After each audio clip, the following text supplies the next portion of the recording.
भगवान कृष्ण के लिए शिशुपाल से घृणा करने के पीछे क्या कारण था? सबसे पहले क्योंकि यह नियति थी। द्वापर युग में भगवान विष्णु ने केवल एक ही नैतिक दिया है। यदि आप बुरे प्रभाव में रहते हैं और बुरे कर्म करते हैं तो आप अपने पाप का भुगतान करेंगे। नारी कोई वस्तु नहीं है, उन्हें अपने जीवन जीने का अपना अधिकार है। यदि आप किसी भी महिला के साथ अभद्र व्यवहार करते हैं तो आपको भुगतान किया जाएगा। जय और विजय ने भगवान विष्णु को अपनी लीला में मदद की ताकि दुनिया इस तथ्य को समझ सके। शिशुपाल और दंतवक्र जय और विजय के अवतार है, जो भगवान विष्णु के द्वारपाल थे। वे भूल गए कि द्वारपाल का यह कर्तव्य है कि वह अतिथि की देखभाल करे और प्रभु से मिलने में उनकी मदद करे। उन्हें सनत कुमारों द्वारा शापित किया गया था, जिन्हें जय और विजय ने 5 साल का बच्चा माना था और उन्हें भगवान विष्णु से मिलने नहीं दिया। यह भगवान विष्णु की एक और लीला है। द्वारपालों ने श्री विष्णु से कुमारों के श्राप को उठाने का अनुरोध किया। श्री विष्णु कहते हैं कि कुमारों के शाप को वापस नहीं लाया जा सकता है। इसके बजाय वह जया और विजया को 2 विकल्प देता है।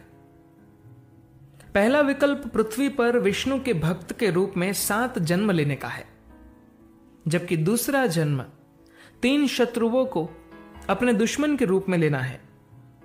इनमें से किसी भी वाक्य की सेवा करने के बाद वे वैकुंठ में अपना पद दोबारा प्राप्त कर सकते हैं और उनके साथ स्थायी रूप से रह सकते हैं। जया और विजया 7 जन्मों तक विष्णु से दूर रहने के विचार को सहन नहीं कर सकते। वे दुश्मन बनने के दूसरे विकल्प के लिए सहमत होते हैं।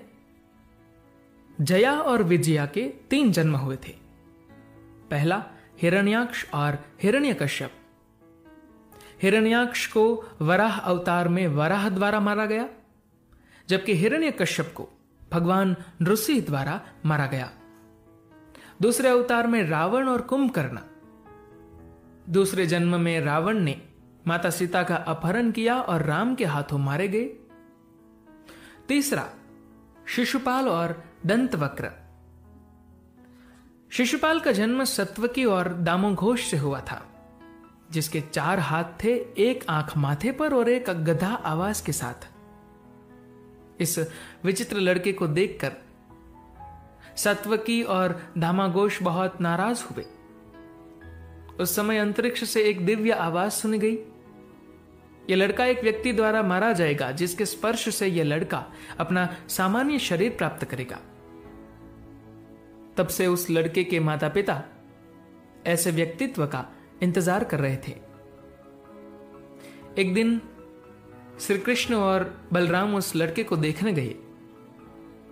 पहले श्री कृष्ण ने बालक को गोद में लिया और एक और सभी के आश्चर्य के लिए अतिरिक्त हाथ गायब हो गए और तीसरी आंख भी गायब हो गई। श्री कृष्ण कोई और नहीं, सात्विकता के भतीजे हैं। जब तक उन्होंने 100 गलत काम नहीं किए, तब तक श्री कृष्ण ने शिशुपाल को नहीं मारने की प्रार्थना की। श्री कृष्ण इसके लिए राजी भी हो गए। कृष्ण के मामा कंस का ससुर जरासंध था। जरासंध के शिष्य 2 थे, रुक्मी और शिशुपाल। रुक्मी की बहन रुक्मणी थी। चूंकि रुक्मी और शिशुपाल सबसे अच्छे दोस्त थे, रुक्मी ने फैसला किया कि वह अपनी बहन की शादी शिशुपाल से करवाएंगे, क्योंकि उसके द्वारा हमला नहीं किया जाएगा।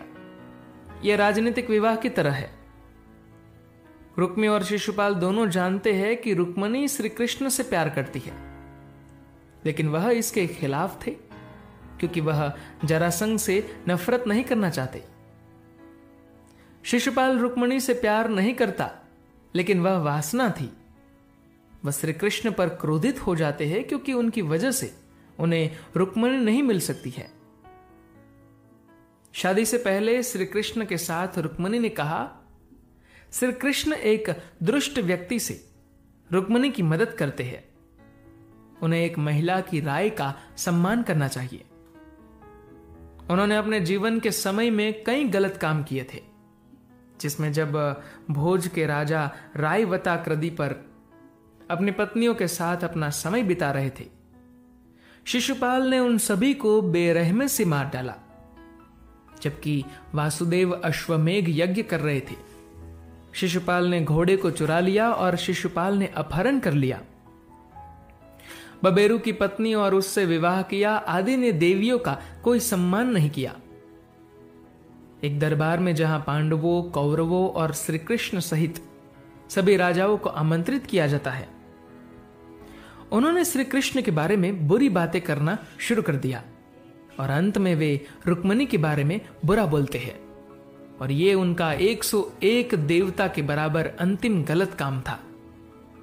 भगवान कृष्ण ने उन्हें सुदर्शन चक्र से मार दिया। दानव जया विजया के रूप में पैदा हुए 3 जन्मों के बाद श्राप से मुक्ति मिली और हमेशा के लिए वैकुंठ को प्राप्त किया। धन्यवाद।